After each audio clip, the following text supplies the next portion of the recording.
clés, car du bon Sion, ton Seigneur vient. Élève la voix, c'est le jubilé, car du bon Sion, ton Seigneur vient.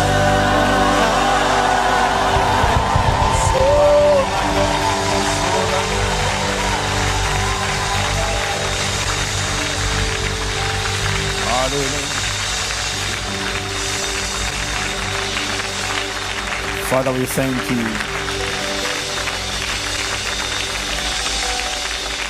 Que ma coupe déborde, que mon cœur soit rempli. Viens transformer ma vie. Que ma coupe déborde de joie et de l'esprit. Oh, viens Jésus. Viens Jésus. L'épouse d'éclat. Change-moi. L'église d'éclat. Fais-le jeu. Que ma coupe déborde. Que ma coupe. Que mon cœur soit rempli. Viens transformer ma vie. Que ma coupe de joie et de l'esprit, je te prie. Seigneur, nous avons soif de toi. Seigneur, nous t'implorons. Fais le jeu. Je prie que ma coupe déborde, que mon cœur soit rempli. Viens transformer ma vie. Que ma coupe déborde, mon cœur. Viens Jésus. Inonde-moi,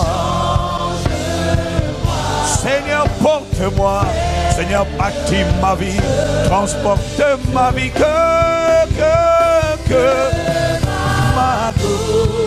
ma coupe déborde, que mon cœur soit conquis, rempli, saturé, inondé, que ma coupe déborde.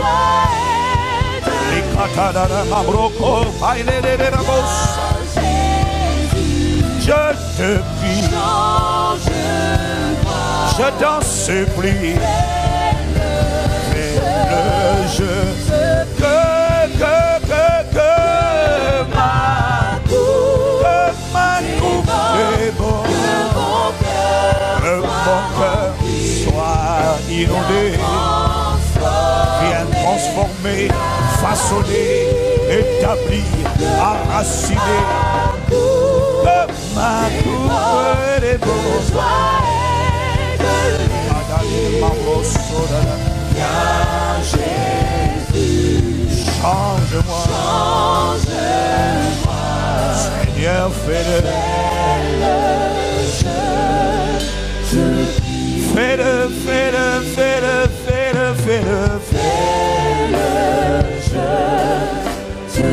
Infiniment, abondamment, Père au-delà de ce que nous pensons ou imaginons par ta puissance. Fais-le. Assurément, ne nous laisse pas où nous sommes. Fais-le. Que des fleuves d'eau vive continuent de jaillir de notre homme intérieur. Que ta réalité soit notre expérience. Nous sommes là pour t'offrir un culte conduit par toi. Rends-le agréable, rends-le inspiré, rends-le conduit par l'esprit. Si nous sommes là malgré nos luttes, malgré nos défis, malgré nos combats, malgré nos imperfections. Si nous sommes là, semaine après semaine, c'est parce qu'au plus profond de nous, la parole ne nous a pas fait fuir. La parole nous a rapprochés. Et ce que tu envoies comme parole nous donne envie de nous abandonner et de dire plus que jamais, bâtis-nous, enracine-nous, affermis-nous, consacre-nous, circoncis nos cœurs. Oh, nous t'implorons, sois pleinement formé en nous, pleinement exprimé, manifesté, visible. Oh Christ, déteins sur nous. Merci pour cette belle œuvre que tu as commencée à travers nous. Tu la rendras parfaite, nous en sommes certains. Voilà pourquoi nous déclarons et décrétons que la honte, l'embarras, la confusion, la mort prématurée, la disgrâce, la maladie chronique, la maladie qui assassine ne seront pas notre partage au nom de Jésus. Non. Notre partage, c'est Christ en nous, l'espérance de la gloire. Une vie de gloire sera notre histoire et notre expérience. Qu'importe comment elle a commencé, elle finira bien. Parce que Christ en nous ne peut pas être défait, vaincu, oppressé, harcelé, tourmenté. Merci de ce que tu fais en sorte, par la puissance de ton esprit, que Christ soit notre vie. Au nom de Jésus. Merci de ce que tu entends ces soupirs de nos cœurs et de ce que tu y réponds favorablement par une nouvelle dimension de fleuve d'eau vive, une nouvelle dimension de feu, une nouvelle dimension de faveur et de témoignage, de vigueur et de vitalité. Merci. Alpha de nos vies, nous te reconnaissons comme l'Oméga. Cette œuvre, tu la rendras parfaite. Alors à toi, louange, honneur et gloire dès maintenant et dans toutes les générations. Par la puissance de ton esprit qui agit en nous, fais-le,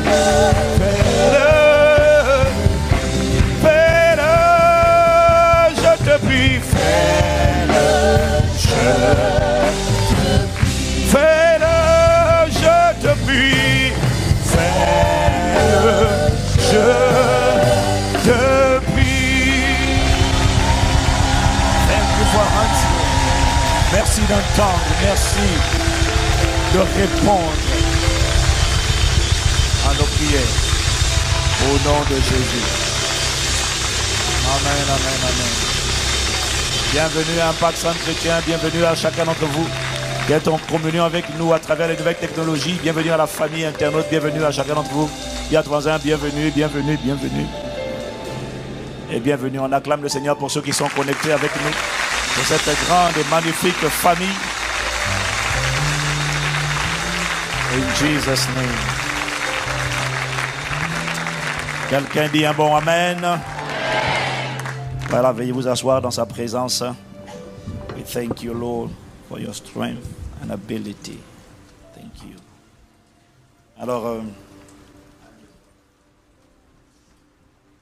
Alors, je vous ai dit qu'il n'y a pas, il faut comprendre ça, Église, il n'y a jamais de visitation divine sans soif divine. C'est impossible. Dieu ne se manifeste pas là où il n'est pas ardemment désiré. Dieu ne se manifeste pas dans un domaine de ta vie où tu ne le désires pas ardemment. De risque s'il ne se manifeste alors qu'il n'est pas désiré ardemment, je dis bien ardemment, de risque, de crainte, de peur que tu ne le banalises, que tu ne le prennes pour acquis ou que tu ne le méprises. Et c'est exactement ce qu'ils ont fait à Jérusalem. Et voilà pourquoi, pardon, pas à Jérusalem, à Nazareth. Et voilà pourquoi à Nazareth, il ne s'est pas passé grand-chose. Il n'a pas manifesté sa gloire. Il ne se manifeste pas là où il n'est pas ardemment désiré. Jean, chapitre 1, dit que Jésus est venu vers les siens et les siens ne l'ont pas reçu. Mais à tous ceux qui l'ont reçu. Pourquoi les siens ne l'ont pas reçu? Parce que les siens, le peuple juif de l'époque, n'avaient pas soif de la réalité de Dieu. Et ils étaient satisfaits par leur religion, par leur dogme. Ils n'avaient pas soif. Voilà pourquoi il est allé vers les autres. Est-ce que quelqu'un me suit? Nous avons dit que Dieu invite les personnes qui ont soif de lui, qui soupirent après lui. Et je répète, nous avons dit, tu ne peux pas voir Dieu se manifester dans un domaine de ta vie où tu ne soupires pas ardemment après lui, où tu n'as pas ardemment soif de lui. Alors, je vous ai dit que la soif de Dieu dans le cœur provoque une pression spirituelle. La soif de Dieu provoque une pression spirituelle, comme quand on secoue une bouteille de champagne et quand on la secoue. À un moment donné, il y a une pression qui s'accumule à l'intérieur et lorsque la pression s'accumule, pouf, le bouchon finit par exploser. Et faire... Non, pardon, oui, c'est ça, le bouchon finit par sauter parce qu'une force est libérée. Et c'est exactement ce que fait la soif. À force de cultiver la soif, il y a une pression intérieure dans ton homme intérieur qui est en train de bouillir. À un moment donné, pouf, ce sont des fleuves d'eau vive qui se déversent de ta vie. Et c'est ça la puissance de la soif. Ne sous-estime pas quelqu'un qui est assoiffé. Une personne assoiffée est une personne qui deviendra puissante dans quelque temps. Pas une personne qui prie, une personne qui a soif. Je prie que ton niveau de soif de Dieu augmente comme jamais auparavant au nom de Jésus. Dis-moi un meilleur amen. La soif de Dieu. Pas la soif de ce que Dieu peut donner, la soif de Dieu. Pas la soif du don, la soif du donateur. C'est ça qui fait la différence. Si tu as la soif du don, tu ne verras pas la différence. Je vous ai dit que les personnes assoiffées de Dieu ne font pas que prier. Ce sont des personnes qui persévèrent. Et quand elles persévèrent dans la prière en demandant, pas les dons, mais le donateur. Pas les bienfaits, mais le bienfaiteur. Pas les choses, mais Dieu lui-même. Parce que les personnes qui ont soif de Dieu ont compris que c'est Dieu seul, quand il fait irruption dans les affaires des hommes, qui fait la différence. Ils ont compris, Bien aimé, c'est la clé. Il faut que notre manière de prier, les gens assoiffés sont des gens qui prient et qui persévèrent dans la prière. On ne peut pas être assoiffé sans prier. Si tu me dis que toi tu es assoiffé de Dieu et que tu n'as pas de vie de prière, tu n'es pas un assoiffé de Dieu. La soif te pousse à aller chercher, contempler sa face. La soif te pousse à te tenir dans sa présence. La soif te pousse à te prosterner et à gémir et à soupirer. Et à dire, je ne suis pas satisfait. Je t'en supplie. Ma vie n'est que misère. Ne me laisse pas où je suis. La soif peut te faire pleurer de désespoir. Je prie que Dieu augmente ta soif au nom de Jésus. Les gens que Dieu visite sont les gens qui ont soif.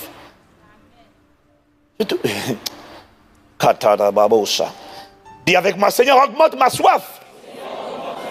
Les assoiffés de Dieu cherchent Dieu, pas les choses que Dieu peut offrir. Ils cherchent Dieu. Ils ont compris que quand Dieu vient, ce sont des fleuves d'eau vive. Et soudainement, ce qui était sécheresse dans ta vie reprend vie. Ce qu'on avait dit sec recommence à fleurir. Quand il vient, c'est un feu. Ce qu'on avait dit lien, joug, fardeau, soudainement est en train de céder. Crac, crac, crac, crac, crac, crac, crac, crac, crac. Parce que l'onction, le feu consume tout sur son passage. Quand il vient, c'est comme un vent impétueux, comme un tourbillon. Il emporte ce qu'il n'a pas planté. Tout ce dont tu as besoin, si ce n'est pas... Il faut chercher Dieu seul. Il amènera... Dieu ne vient jamais les mains vides. Je n'ai pas entendu toi, amen. Les gens qui ont grandi dans les petits pays d'Afrique, ils ont, dans nos petits pays, là, quand tu allais voir le chef de l'État, tu sais que tu ne vas pas sortir de là, il va toujours te donner quelque chose. C'est pour ça que jusqu'à aujourd'hui, les gens cherchent des audiences auprès du chef. Bon, peut-être pas en France. Hein. En France, là, dans les pays occidentaux, là, le chef de l'État te reçoit. Hein?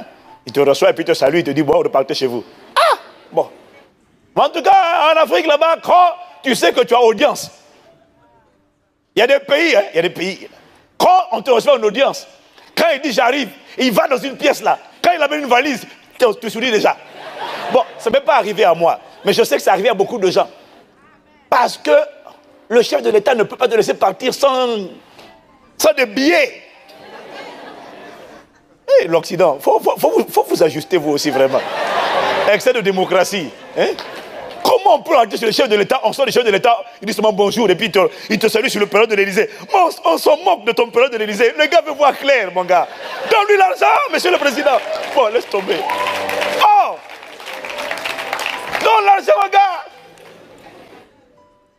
Au temps biblique, quand on se prosternait devant le roi, l'homme vit au roi, le roi donnait des cadeaux. Quand tu l'as adoré, il te donne un cadeau. Bon, enfin, bref. Hein? Les temps anciens, vraiment, parfois étaient quand même mieux. Hein? Quand Dieu vient, il ne vient jamais les mains vides. Il a toujours des paquets. Que ces paquets soient ton partage au nom de Jésus. Dès lors, mon frère, ma soeur, ne soupire pas après une guérison. Ne soupire pas après une délivrance, non. Soupire après l'esprit de vie. Pour qu'il vienne et qu'il marche en toi. Qu'il irrigue ta vie, ton corps de sa vie. Soupire après l'esprit de liberté. Ne soupire pas après, oh, moi ma délivrance, moi ma délivrance. Non. Soupire après l'esprit de liberté. Si le Fils vous a franchi, c'est pour la liberté. Mais il ne faut pas soupirer après la liberté, il faut soupirer après l'esprit de liberté, parce que c'est lui qui libère. Soupire après l'esprit de vie pour qu'il marche et qu'il marche dans ton corps. C'est ça qu'il dit dans 2 Corinthiens 6. Dans 2 Corinthiens 6, verset 16, Paul dit, quel rapport y a-t-il entre le temple de Dieu et les idoles? Car nous sommes le temple du Dieu vivant, comme Dieu l'a dit, j'habiterai et je marcherai au milieu d'eux. Dis au milieu d'eux. Bar, me dit dans ta Bible, c'est pas ça. Ça c'est Louis II, c'est pas ça. Au milieu d'eux, c'est N en grec. La version anglaise dit, I will dwell and walk in them. À l'intérieur d'eux. Le premier sens littéral du mot EN en grec signifie parmi, à travers, ou encore dedans, ou encore à l'intérieur. C'est pour ça que des fois quand je lis la Bible en français, là, je dis, mais vraiment les gars, mettez les mots, vraiment, mettez les mots. Le mot N a plusieurs significations. La plupart du temps, c'est à l'intérieur. Et les traducteurs ont dit, non, on ne peut pas dire à l'intérieur, comme même si on dit ça là, c'est choquant. Non, c'est à l'intérieur. Je marcherai en eux, j'habiterai. Oh, est-ce que Dieu habite au milieu de nous? Bien sûr qu'il habite au milieu de nous, il est Emmanuel, Dieu est avec nous, c'est vrai. Mais il est au milieu de nous, mais en vérité, il est en nous. C'est ça le mot N. Hein? Dieu n'habite pas au milieu de moi, au milieu de nous. Dieu habite en nous. Dieu marche en nous. Le mot grec, c'est en peripateo. Ça veut dire quoi? Ça veut dire circuler comme un garde-frontière. Marcher, faire une inspection. Il check, le garde frontière, qu'est-ce qu'il fait? Il est à la frontière et il fait la surveillance. Dès qu'il voit qu'il y a une brèche qui a été ouverte, il vient et puis il referme la brèche. C'est ça qu'il dit là, quand le Saint-Esprit, il dit je marcherai, ça veut dire je circulerai comme un garde frontière, je vais sillonner dans votre corps, je marcherai. Et quand tu vois un virus, un poison qui est entré dans le sang, le poison, on ne sait pas où il est passé, mais quand il marche, il prend le poison. Le poison. Quand on fait... Voilà pourquoi, quels que soient les résultats des examens, n'aie pas peur si on te dit que la chose est toujours là. Sache qu'une chose peut être là, mais être complètement circonscrite, neutralisée, immobilisée là. Comment cette chose, normalement cette chose aurait dû se propager, mais non, elle a été immobilisée par une main divine, bloquée là. Ne t'inquiète pas de ce qu'on trouve dans ton corps. Tu dois comprendre que celui qui est né de nouveau marche par la foi du Fils de Dieu et non pas par... Il ne vit plus... Il ne vit plus par ce qu'il y a dans son sang. Il vit par... Et là, c'est quel mot encore? Haine. C'est le même mot grec. Si je vis maintenant, je vis, dit Paul, haine. À travers, par, à l'intérieur, à travers la foi du Fils de Dieu. C'est-à-dire, c'est cette foi-là qui me fait respirer. Ce n'est plus ce qu'il y a dans mon sang. Ça ne marchera que si j'en suis conscient. Et si j'y crois. n'ai pas entendu.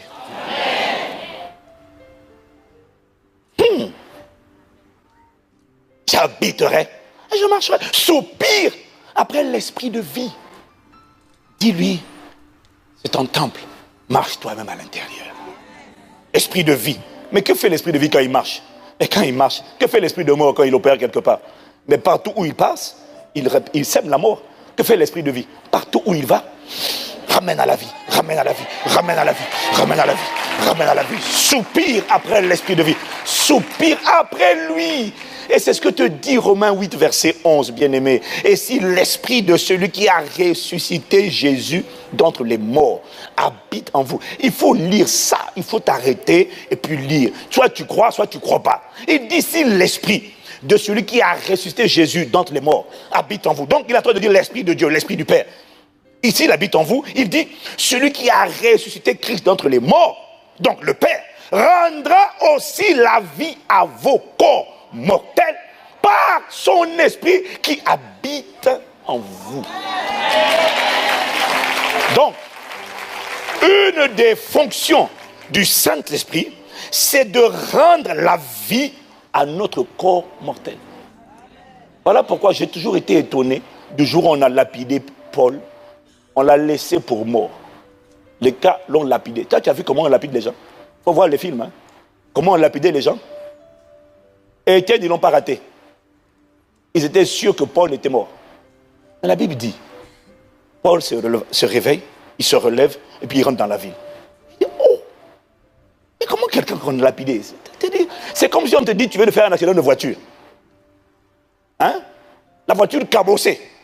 Bon, c'est même pas pareil, parce que la voiture cabossée, tu peux être intact. Mais on n'a pas lancé des pierres sur la voiture, on a lancé des pierres sur Paul.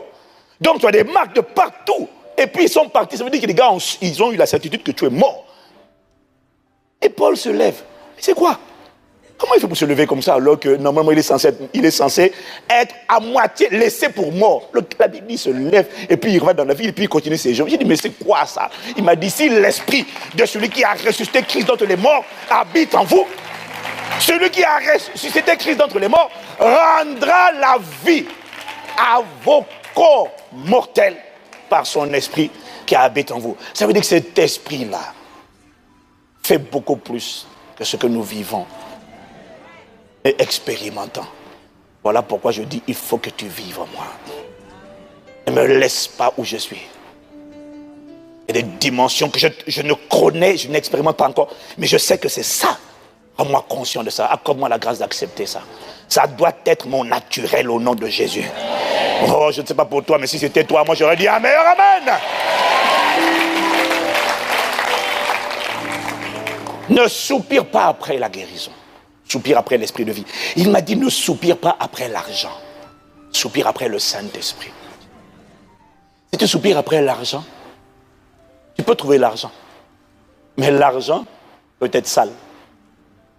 Est-ce que tu sais que si tu soupires après l'argent, quelqu'un peut t'emmener l'argent?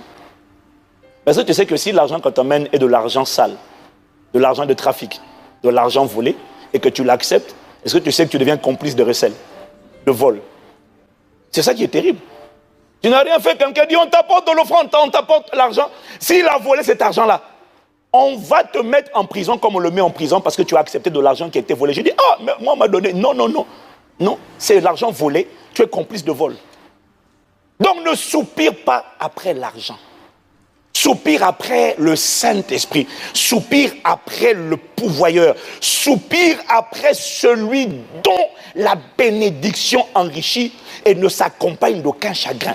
Parce qu'il y a des bénédictions qui ne viennent pas de Dieu, qui sont accompagnées de beaucoup de chagrin. Voilà pourquoi Proverbe 10, verset 22 dit, c'est la bénédiction de l'Éternel qui enrichit. Ce ne sont pas toutes les bénédictions qui enrichissent. C'est celles qui viennent de Dieu qui enrichissent et qui ne s'accompagnent d'aucun chagrin. Ce ne sont pas tous les bienfaits qui enrichissent. Il y a des bienfaits, quand tu les as reçus, ça t'empoisonne. C'est après. Voilà pourquoi il faut que tu soupires pour que Dieu soit celui qui est derrière. Ne soupire pas, n'aie pas soif d'être connecté à des gens riches, à des gens qui sont puissants, à des gens qui sont des autorités. Oh, j'ai besoin de rencontrer le préfet, le ministre. Oh Seigneur, vraiment, j'ai besoin de rencontrer, j'ai besoin de... Non! Soupire pas après ça. Soupire après le Saint-Esprit, le maître des temps et des circonstances et des connexions divines.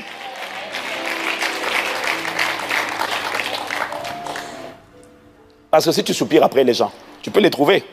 Mais ces gens peuvent s'avérer, comme c'est le cas dans le monde, être méchants, avoir des mauvaises intentions, avoir des mauvaises pensées et te causer du tort au final. Ne soupire pas après des gens importants. Soupire après le Dieu important, le Dieu tout-puissant. Demande-lui, psaume 32, verset 8. Dis-lui, Seigneur, tu as promis de m'instruire, de me montrer la voie que je dois suivre. Tu as promis de me conseiller et d'avoir le regard sur moi. C'est vrai que Dieu passe par les gens. Dieu passe parfois par des gens importants. Mais ne soupire pas après les gens importants. Soupire après Dieu et demande-lui de réveiller l'esprit des gens qu'il a préparés. Parce que quand Dieu va te visiter, te libérer, te faire du bien, ça passe toujours par des gens. Je n'ai pas entendu, amen. Mais ne désire pas ardemment les gens. Désire ardemment Dieu. Et demande-lui, Seigneur, réveille les bonnes personnes. Celles que tu as préparées. Tu vois, Dieu a toujours préparé. Quand Dieu veut visiter son peuple, Dieu a toujours quelqu'un par qui il va passer. Mais ne désire pas la personne, désire Dieu. Je n'ai pas entendu ton amen.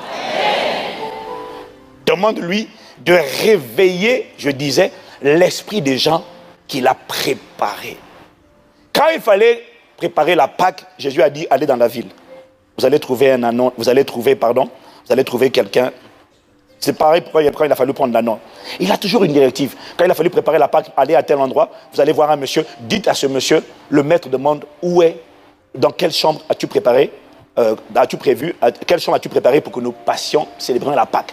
Il y avait quelqu'un qui avait déjà préparé. Il y a quelqu'un que Dieu a préparé. Pour le retour d'Israël à Jérusalem, il y a quelqu'un qui avait préparé qui s'appelait Cyrus. Plus de 500 ans avant sa naissance, Dieu l'avait déjà préparé, prédisposé. Dieu avait déjà prévu que Cyrus allait le faire. Alors il m'a dit, quand tu as besoin de connecter avec des gens importants, et d'ailleurs, ICC, pour notre temple que nous devons construire, il m'a dit, parce qu'on bénit Dieu pour notre mobilisation financière, mais la vérité, c'est qu'on est encore loin du but. Mais je ne suis pas inquiet.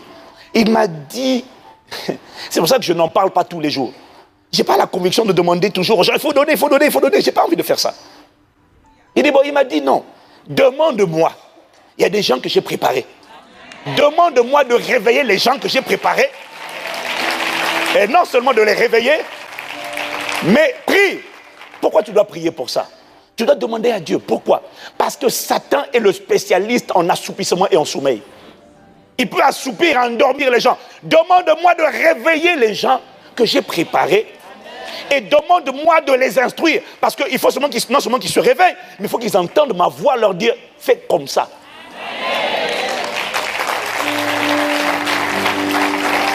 Esdras 1 au verset 1.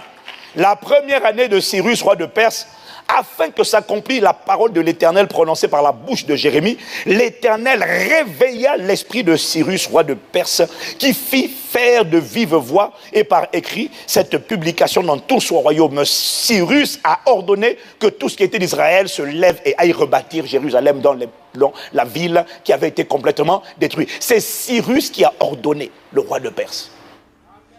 Et qu'est-ce qui s'est passé? Dieu a réveillé son esprit. Esdras chapitre 1 verset 5.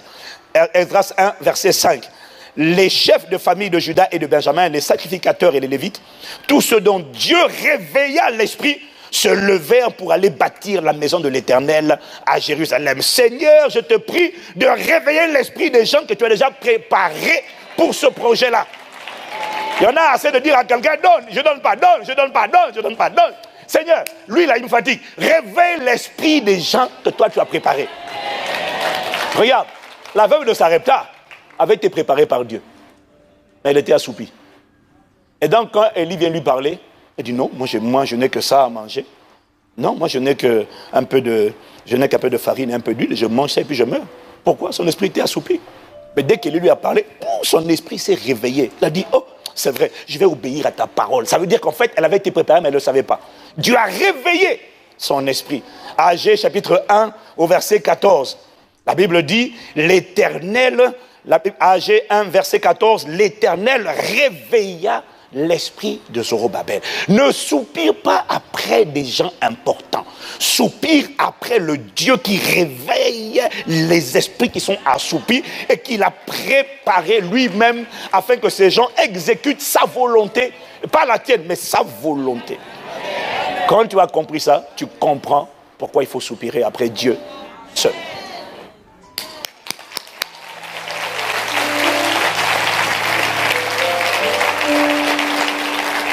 Dis à quelqu'un, ne soupire pas après les choses. Soupire après Dieu. Je veux dire, aie soif de Dieu. Et ne soupire pas après le mariage. Soupire après Dieu. Et là maintenant, rien les sourires. Ne soupire pas après le mariage. Soupire après le Saint-Esprit. Soupire. Fais de lui tes délices. Dis-lui que tu lui appartiens. Dis-lui, accomplis tes desseins dans ma vie. Je sais que dans ta volonté, il y a le mariage. Je sais. Je ne désire pas le mariage, je désire toi. Pas parce que je suis marié que je suis frustré. Non. Tu es frustré parce que tu fous rien de ta vie. Va travailler. Va annoncer la bonne nouvelle. Fais quelque chose. Sois sur le chemin de ta destinée. Tu verras que tu es tellement occupé. Tu es tellement occupé à la productivité, à construire, à faire le bien, à servir, que tu n'as pas le temps de t'angoisser, de t'apitoyer, de soupirer, de gémir. Les gens qui se plaignent tout le temps sont les gens qui ne foutent rien de bon. Pardonnez-moi l'expression.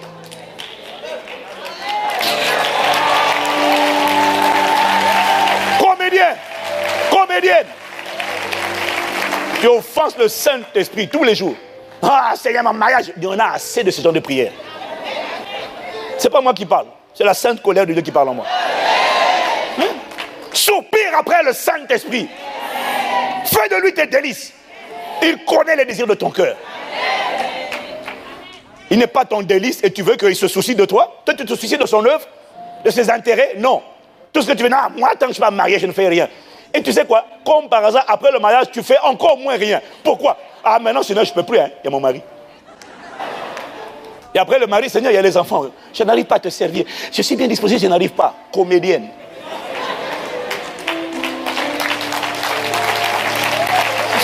J'assume, comédienne. Hippocrates, actrice, acteur. Joueur de théâtre. On n'a pas besoin de joueurs de théâtre ici. Dans cette génération, Jésus revient bientôt. On a besoin de véritables adorateurs. D'assoiffés de Dieu. Si tu n'aimes pas ce que je dis, ça ne me gêne pas. J'aime ce que je dis, parce que c'est inspiré par le Saint-Esprit. Si Dieu aime, ça me suffit. Pourquoi?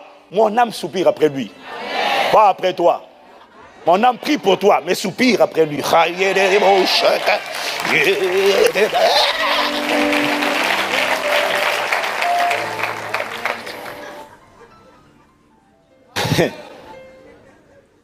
Soupire après le Saint-Esprit. Tu as le droit de lui demander la grâce de ne pas rater ta saison. Mais soupire après lui. Une sœur, je connais, soupirait tellement après le mariage qu'elle a fini par se marier. Elle est tombée sur un homme qui avait l'air d'un agneau, mais qui était déguisé. C'était un loup. Elle a fini par la frapper. Mais ce qui est le plus terrible, c'est même pas qu'il est frappé. C'est déjà très très mal. Le plus terrible, c'est que je ne sais pas comment il a fait. Il a réussi à cacher, alors que c'est obligatoire en France. Ça s'est passé en France, il a réussi à cacher qu'il avait le VIH. Donc non seulement il l'a frappé, il avait le VIH. Et par la grâce de Dieu, elle a été préservée.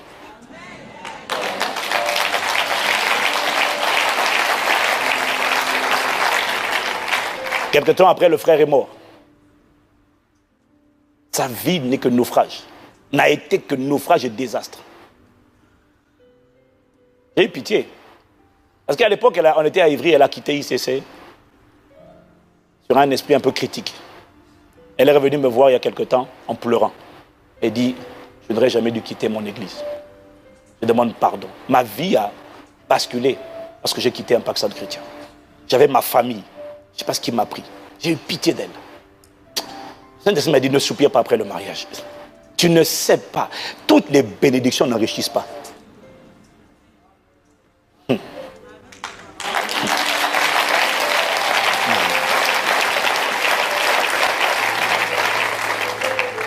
Soupir. Aie soif de Dieu. Quelqu'un me dit amen. Le Saint-Esprit me disait, il y a une différence entre te soigner toi-même et faire appel à un expert, un spécialiste, un médecin spécialiste. En te soignant toi-même, dans l'automédication, tu supposes, tu ne sais pas, tu supposes que tu sais d'où vient le problème, mais tu vis dans la supposition. La différence entre toi et le spécialiste, le médecin spécialiste, c'est que toi tu supposes, tu tâtes le corps. Le médecin spécialiste, il a les appareils, IRM, scanner, arthroscanner.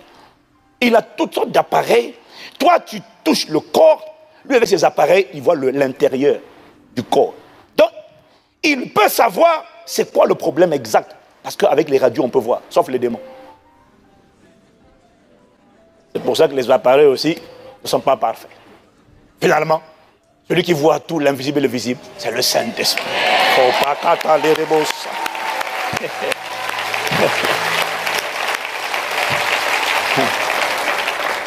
Quelqu'un me dit un meilleur amen. Bref, le médecin spécialiste sait mieux que toi ce qu'il te faut. Si c'est vrai, dis amen. Maintenant, imagine-toi la personne qui va voir le médecin spécialiste. Docteur, je sais que vous êtes spécialiste, mais donnez-moi tel médicament pour mon problème. C'est ça qu'il me faut. Il va te dire, messieurs, excusez-moi, les analyses que je vois, les examens. Non, c'est ça que je veux. C'est ça le médicament. Tu vas dire, mais alors, si on te raconte que quelqu'un a fait ça, tu vas dire, mais il est insensé. Il ne connaît pas mieux que le spécialiste. Il a les appareils. Toi, tu n'as pas d'appareil. Tu ne marches pas à tâtons, tu tâtonnes. Et pourtant, tu vois, tu dirais que c'est insensé. Et pourtant, c'est exactement ce que nous faisons avec Dieu. On va dire à Dieu, je veux ça. Alors que Dieu n'est pas le spécialiste, il est le spécialiste des spécialistes. L'expert des experts. Celui qui voit l'invisible et le visible, qui sait mieux que toi ce qu'il te faut. Et toi, tu viens dire, c'est ça que je veux qui me rendra heureux. Dieu dit non, demande ma volonté. Le spécialiste te dira, laisse-moi faire. Dieu dit, laisse-moi faire. Tu dis non. Ce qui est incroyable, c'est que pour le médecin spécialiste, tu le laisses faire. Dieu, tu ne le laisses pas faire. Et on s'appelle intelligent. Parce qu'on a papier. Et qu'on a étudié. J'ai un bac plus 5. Bac plus 5 d'ignorance. Non, ça va bien aujourd'hui, t'inquiète pas, je ne suis pas... Mais qu'est-ce qu'il a aujourd'hui, le pasteur Ivan? Non, ça va. Hein. Alléluia. Dis à quelqu'un, cherche Dieu. Tu vois, tu le dis avec une telle mollesse. Je te donne l'occasion de recommencer. 1, 2, 3. Voilà. Acclame, acclame, acclame, acclame.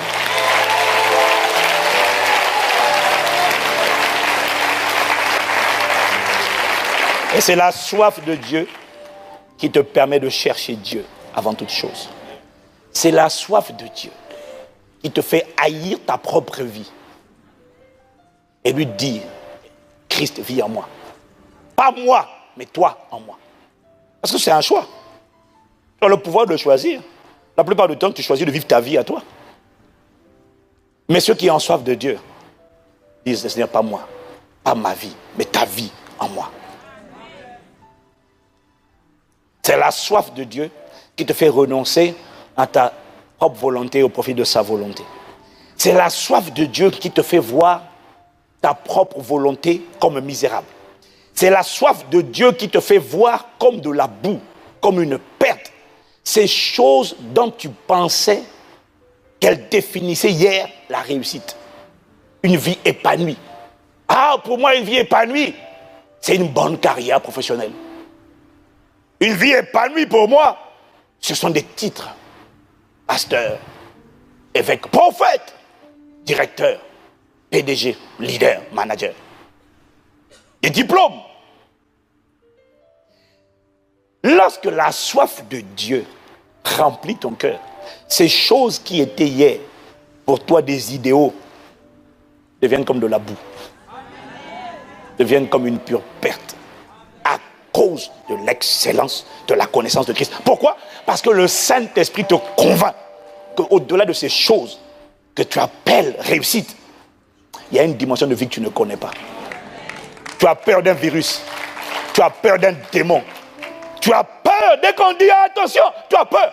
Dès qu'on dit pollution de l'air, tu as peur. L'air est pollué, tu as peur. Je refuse d'être effrayé quand l'air est pollué. Je dis ma respiration, quel que soit ce qui est pollué à l'extérieur, comme moi je respire la vie divine. Des fois les gens me disent attention, il y a des bactéries. Je dis mes mains sont sanctifiées.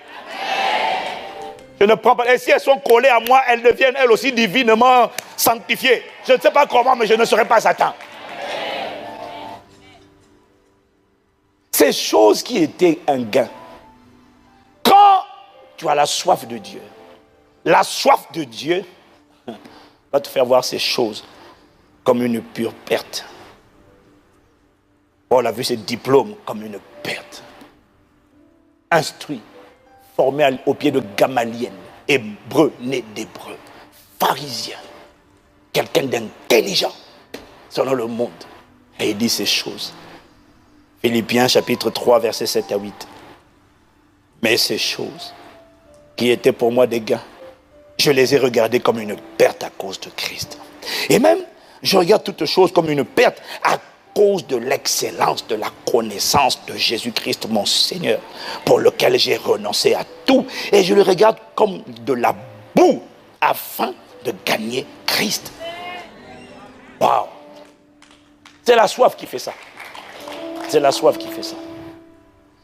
C'est la soif qui te fait continuellement courir vers le but de Dieu pour ta vie. Et tant que tu ne l'as pas atteint, tu ne te laisses pas séduire par les acclamations de la foule, par les statistiques excellentes, par les accomplissements et les performances extraordinaires selon les hommes. Tant que tu n'as pas atteint le but, tu n'es pas satisfait. À cause de quoi? La soif. Paul dit dans Philippiens 3, versets 13 à 14, « Frères, en parlant du prix, je ne pense pas l'avoir saisi. » En parlant du but, pardon. « Je ne pense pas l'avoir saisi, mais je fais une chose. Oubliant ce qui est en arrière et me portant vers ce qui est en avant, je cours vers le but pour remporter le prix de la vocation céleste de Dieu en Jésus-Christ. » Les gens regardaient à Paul, à sa vie, et les gens disaient à Paul, mais Paul, voyons, s'il y a quelqu'un qui a tout vu, tout vécu, tout connu avec Christ, c'est toi.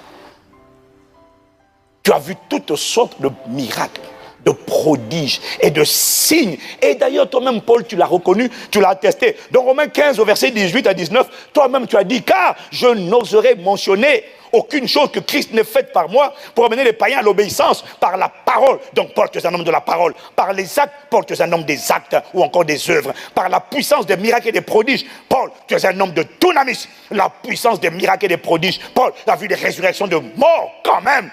Par la puissance de l'Esprit de Dieu, en sorte que depuis Jérusalem et les pays voisins jusqu'en Illyrie, j'ai abondamment répandu l'évangile de Christ. Donc, normalement, Paul, s'il y a quelqu'un qui peut dire qu'il a tout vu, il a tout connu, il a tout expérimenté avec Dieu, c'est toi. Tu as bâti tellement d'églises, tu as annoncé Christ là où il n'avait jamais été annoncé. En plus, tu as bâti tellement d'églises, mais en plus, pour couronner le tout, mon gars, dans une seule vie terrestre là, toi, tu as été au ciel 3 fois.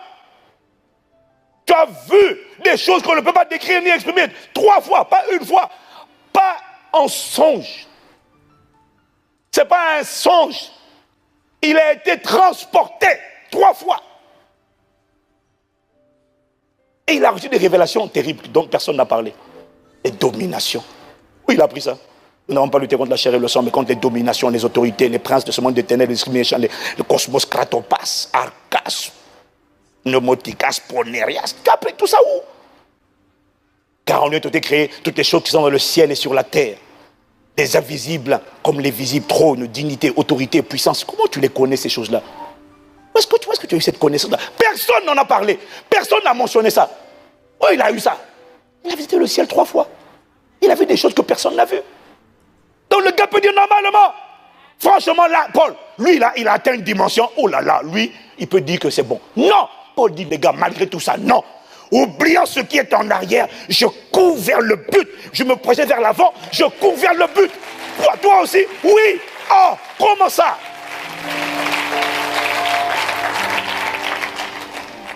Qu'est-ce qui fait que Paul continue de courir comme ça? La soif. Il dit, ce que tu vois là, c'est bien. Mais je sais au plus profond de moi que le but pour lequel j'ai été suscité n'a pas encore été atteint. Ne viens pas me parler de satisfaction. Je ne suis pas satisfait. Mais tu as beaucoup fait. Pour nous, c'est impressionnant, oui. Mais la question, c'est qu'est-ce que Dieu avait prévu? Qu'est-ce que Dieu avait prévu? Qu'est-ce que Dieu a prévu sur ta vie? C'est la soif qui te fait rechercher à porter encore plus de fruits alors que tu portes déjà du fruit. Qu'est-ce qui fait ça? C'est la soif. Jean 15, verset 8. Si vous portez beaucoup de fruits, pas du fruit, beaucoup de fruits, c'est ainsi que mon Père sera glorifié et que vous serez mes disciples. Paul ne se contentait pas du fruit. Paul voulait encore plus de fruits. Et j'ai vu ça là quand on était cette semaine avec le pasteur Mohamed et plusieurs pasteurs de grandes églises. On était en Israël. Et c'est impressionnant. On était avec Bishop Dag Hewell-Mills. Et ce qui m'impressionne chez lui, c'est la soif qu'il a de gagner des âmes. Il va faire un séminaire avec nous, pas avec nous ici, c'est avec toutes les églises. Il va faire un séminaire ici. On va l'accueillir ici en septembre. En tout cas, tout le monde doit être présent. Je t'assure, il y a des gens, quand tu les écoutes, tu gagnes du temps. Je te promets, il y a des gens qui te font gagner du temps. En m'écoutant, tu gagnes du temps. Moi, en l'observant, je gagne du temps. Il y a des erreurs que je ne commets pas. J'ai dit non, Seigneur. Mais ce qui m'impressionne, c'est la soif qu'il a. La soif qu'il a, la soif. On était nombreux. Il y avait des pasteurs de plusieurs églises, 100 églises, 50 églises, ICC, 40 églises, tout ça. Mais nous tous là devant lui, on est insignifiants. Parce qu'à travers lui, il y a 3000 et plus de 3000 églises. À travers une personne, 3000 églises. J'ai dit comment? 3000. Et maintenant, ils sont tellement nombreux qu'ils ont maintenant scindé ça en 10 dénominations différentes. Comment? Donc tu comprends que c'est pas avec 50 ou 100 églises que tu vas venir dire ouais, ça va mon gars. On dit quoi? On est au même niveau? Non. Mais ce qui m'impressionne, c'est que quand il parle, tu sens qu'il n'est pas satisfait. Il dit non, moi je ne m'arrête pas là. On doit gagner le monde. Je dis oh Seigneur miséricorde, aie pitié. Je dis aie pitié. Là je me repens. Je dis aie pitié. Aie pitié, aie pitié. Alors quand toi tu vois quand quelqu'un dit ah c'est bien, vous êtes pas mal, je dis laisse-moi tranquille, on n'est pas mal. On n'a encore rien fait, fiche-moi la paix. Rejetant ce qui est en arrière, me tournant vers ce qui est en avant, je cours vers le but. Quelqu'un me dit amen. Parce que sans la soif, tu t'arrêtes de courir. Et tu as l'illusion de croire que tu es arrivé. Parce que quand tu t'arrêtes de courir, ça veut dire que tu penses que tu es arrivé. Et c'est lorsqu'il n'y a plus de soif, m'a dit le Saint-Esprit, lorsqu'il n'y a plus la soif de Dieu, qu'une personne, qu'un pasteur, qu'un individu, qu'une église tombe dans le piège de la satisfaction, dans la même séduction qu'a connue l'église de Laodicée. Dans quel piège est tombée l'église de Laodicée? Apocalypse chapitre 3, verset 17. Avant ça, Jésus dit, puisses-tu être bouillon. Et tu n'es ni froid, ni bouillant. Tu es tiède. Il n'y a pas de place pour les tièdes.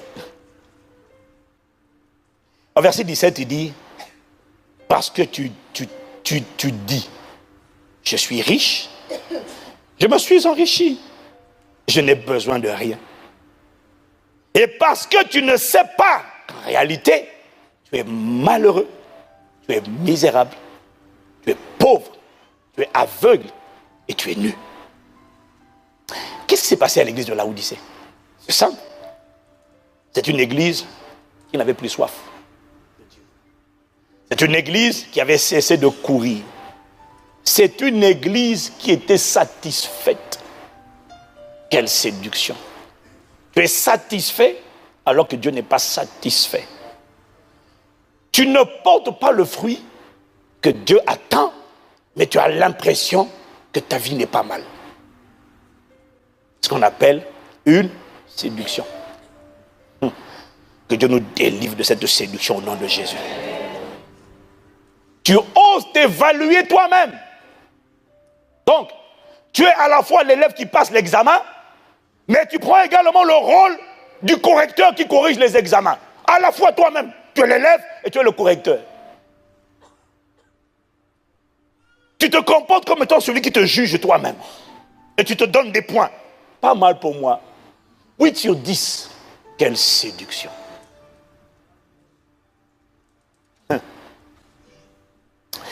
Voyez-vous, dans Apocalypse 3, 17 ici, ce que le Saint-Esprit nous montrait, c'est que ce que Jésus révèle.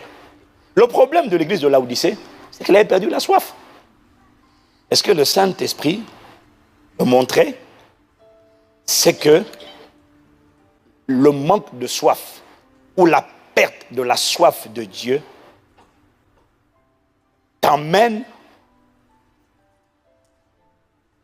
il dit, à l'aveuglement. Remets Apocalypse 3, verset 17. Il dit en fait, ce que tu ne sais pas. Tu ne sais pas. En fait, tu ne sais pas. Mais aux yeux de Dieu, tu es pauvre. Le manque de soif t'amène à la pauvreté. Tu es spirituellement pauvre. Le manque de soif t'amène à la cécité. Tu es aveugle. Tu ne vois même pas les réalités. Parce que tu es séduit. Le manque de soif t'amène à la nudité. Il dit tu es nu. Et les gens qui ont nu ont besoin de se couvrir en permanence. C'est quoi la nudité? C'est le sentiment de culpabilité. Toujours tu te sens fautif. Toujours tu te sens coupable. Le manque de soif te rend misérable. Et il finit en disant, enfin pas il finit, mais le dernier point, c'est il dit tu es malheureux. Tu ne sais pas, mais tu es malheureux. La sensation intérieure d'être malheureux. De ne donc pas connaître le bonheur, mais d'être malheureux. Quelle ironie. Pendant qu'il me parlait sur ce message, hier, il me disait, tu vois, le manque de soif te rendra, te donnera, quel que soit ce que tu as, quel que soit ce que tu fais, quels que soient les diplômes, quelles que soient les performances, le manque de soif de Dieu donne aux gens une sensation, malgré les richesses, ils se sont enrichis, ils sont riches, mais le manque de soif de Dieu, bizarrement, produit un sentiment de misérabilisme et un sentiment d'être malheureux. Et il m'a dit, regarde le monde. Regarde les gens qui n'ont pas soif de moi. Regarde l'Occident, les États-Unis, l'Europe. Regarde tous ces pays développés. Comment peut-on être physiquement riche, s'être enrichi, avoir toutes les technologies, avoir la santé, avoir franchement ce qu'on n'a pas dans tant de pays ailleurs? Mais comment les gens peuvent-ils avoir autant ce sentiment d'être malheureux? Centre de la population, les gens se sentent malheureux. Les gens ne sentent pas le bonheur. Les gens se sentent malheureux. Les gens se sentent misérables. Le taux de dépression en Europe, aux États-Unis, est tellement élevé. En Afrique, il y en a moins. Les gens n'ont pas tout ça. Mais les gens ne connaissent pas la dépression. On n'a pas le temps de déprimer. On ne connaît pas. Les gens, ils n'ont même pas à manger. Ils ont un repas par jour. Des fois, c'est un simple manioc. Mais regarde comment les enfants jouent. Des fois, ils jouent dans la boue au foot avec une espèce de ballon qui n'est pas un ballon. C'est un truc qu'ils ont bricolé. Mais tu les vois, ils sont simples. Ils ont juste l'impression d'être joyeux. En Europe, on a tout ça. Regarde le taux de suicide, tentative de suicide, dépression. Elle a tout. Tu as la télé. Il y en a qui n'ont pas la télé. Tu as Internet. Tu as la télé. Tu as Internet. Tu as accès à la CMU, couverture maladie universelle. Tu as tout ça. On ne comprend pas. Tu nous dis, oui, mais ça ne va pas. C'est ça le problème. C'est la soif. Tu as renoncé à la soif. Tu n'as plus la soif de Dieu. C'est misérable. C'est quoi cette vie? Nous, on est heureux avec rien. Nous, en Afrique, excusez-moi, mon vieil homme est du ciel, mon nouvel homme est du ciel, mais mon vieil homme est d'Afrique. Mais j'ai grandi dans les deux continents. On n'a rien là-bas. Mais les gens sont contents. On ne se plaint pas, on ne s'apitoie pas. On n'a pas le temps, on ne connaît pas. J'ai appris la dépression en Europe. Moi, je ne suis pas déprimé, j'ai appris ces mots-là ici. J'ai appris le mot sexualité là, ici. Nous, on ne connaît pas ça. Là, il n'y a pas ça là-bas. Bon, peut-être maintenant, ils ont amené ça, comme il y a beaucoup de mouvements migratoires. Ces choses, au commencement, chez nous, n'existaient pas. C'est l'Occident qui a amené ça. Il n'y avait pas ça chez nous. Vos bis, vos trans, tout ça, nous, on ne connaît pas. Nous, on connaît Adam et Ève. C'est comme ça qu'on a connu. Toi, tu veux nous amener quoi? Quoi, châter les rebaux? Ah! Oh! Non, mais c'est quoi ça? Ils sont tellement malheureux qu'ils sont en train de chercher à inventer toutes sortes d'artifices et de nouvelles choses qui n'ont jamais existé, de perversion, qui vont essayer pour essayer de trouver une paix, une joie, un sentiment de bonheur. Le bonheur ne vient que de Dieu. Alors, repentez-vous, accourez, venez à Jésus, la source de la joie, de la paix et de la vie.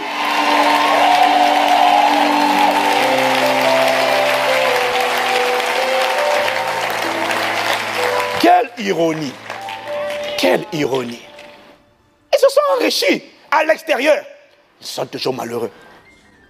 Consommation de drogue, de cannabis. Maintenant, on veut légaliser. Comme on n'arrive plus à combattre, on veut légaliser. Moi, j'ai appris le mot drogue dans les films occidentaux. Je n'ai pas vu ça chez nous. S'il y en a aujourd'hui, ce sont les Occidentaux qui ont amené ça. On n'en a jamais eu besoin. Sniffer pourquoi? On est déjà content. Hein? Oh! Mais les gens sont contents. Les gens qui sniffent sont malheureux. Leur sniffage là, sniff, c'est une manière de dire on est malheureux, on cherche le bonheur. On cherche le nirvana, mon gars, on ne trouve pas. Viens à Jésus. Aie soif de Dieu. Aie soif de Dieu. Chakata les beaux, incline la tête avec moi.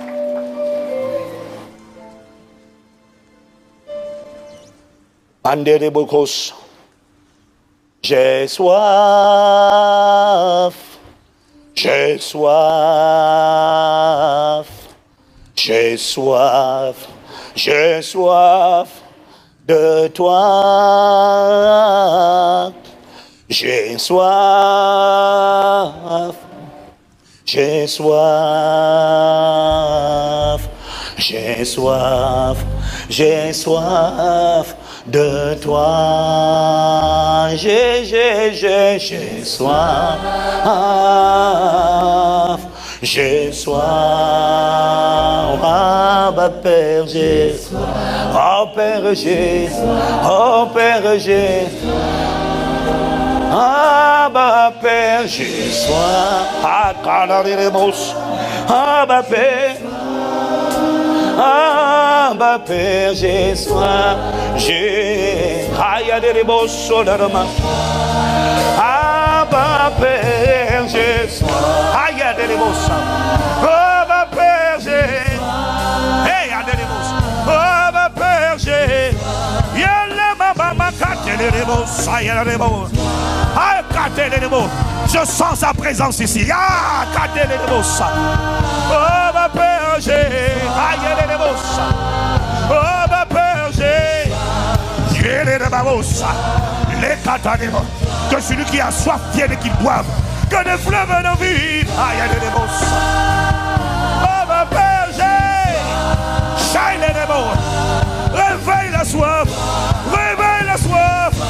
Réveille la soif. Aïe, des mots. Oh, ma Père, j'ai.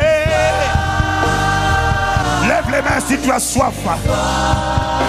Regarde mes mains levées. Oh, je te prie. Oh, je te prie. Augmente la soif dans la personne qui a la main levée. Augmente la soif. Augmente la la soif. Augmente la soif. Étanche la soif. Je n'ai pas soif de mariage. Je n'ai plus soif d'argent. Je n'ai plus soif du travail. J'ai soif de toi. Oh mon Père, j'ai les babaka. Nous, Impact Centre Chrétien, nous disons, nous avons paix. Oh, nous reconnaissons, c'est l'église qui prie et qui soupire. J'ai.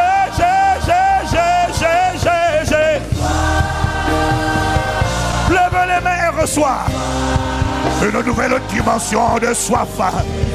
C'est ce qui va libérer des fleuves. Je vois des fleuves de vie jaillir de toi dans le nom de Jésus. Un feu nouveau vient sur l'église. Augmente la soif de l'église. Augmente la soif de l'église. Intensifie la soif de l'église. Prépare-nous à vivre Christ, à manifester Christ, à exprimer Christ. Emmène-nous mercredi, emmène-nous jeudi. Pas tout le monde, mais uniquement les assoiffés de toi, les assoiffés de Dieu. Yeah! Les brocos, yeah! Yeah! Les catélébos, mama révélébos, yébaba cadé, les lababoya. Oh ma Père, oh ma Père, oh ma Père, et soif, ne me laisse pas. Ne me laisse pas sec, ne me laisse pas vide, ne me laisse pas stérile. Que ma vie porte du fruit et que l'on porte beaucoup. Oh mon Père, soif de ta réalité, soif de ta sainteté, soif de la vérité, soif de te connaître, de te refléter, soif de te vivre, soif de te témoigner, soif de te révéler, soif de te glorifier, soif de t'exprimer, soif de te rendre visible, soif de ta volonté, soif de ta plénitude. Oh ma Père, oh ma Père, j'ai.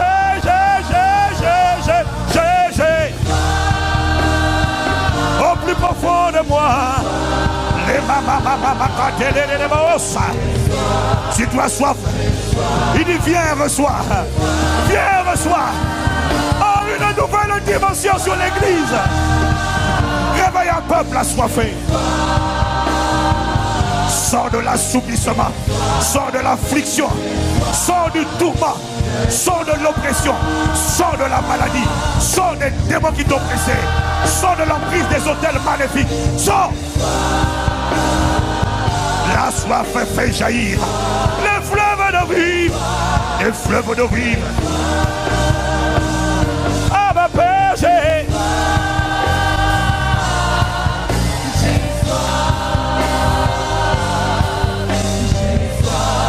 Oh, y a des mamos.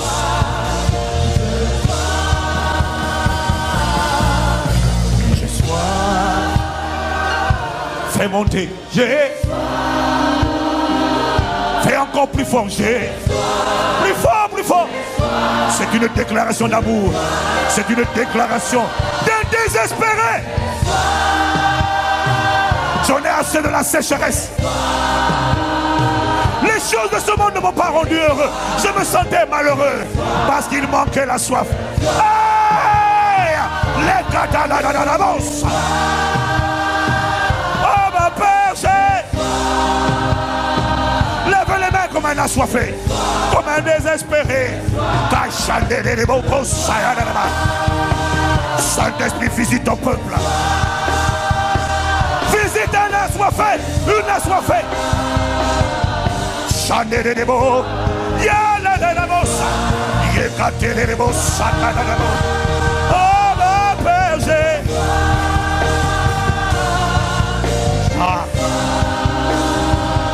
réveille ma soif, étanche ma soif. Ne laisse pas l'argent, le mariage, le travail, les choses, la guérison étancher ma soif. Non, un seul étanchera ma soif. C'est Dieu par le Saint-Esprit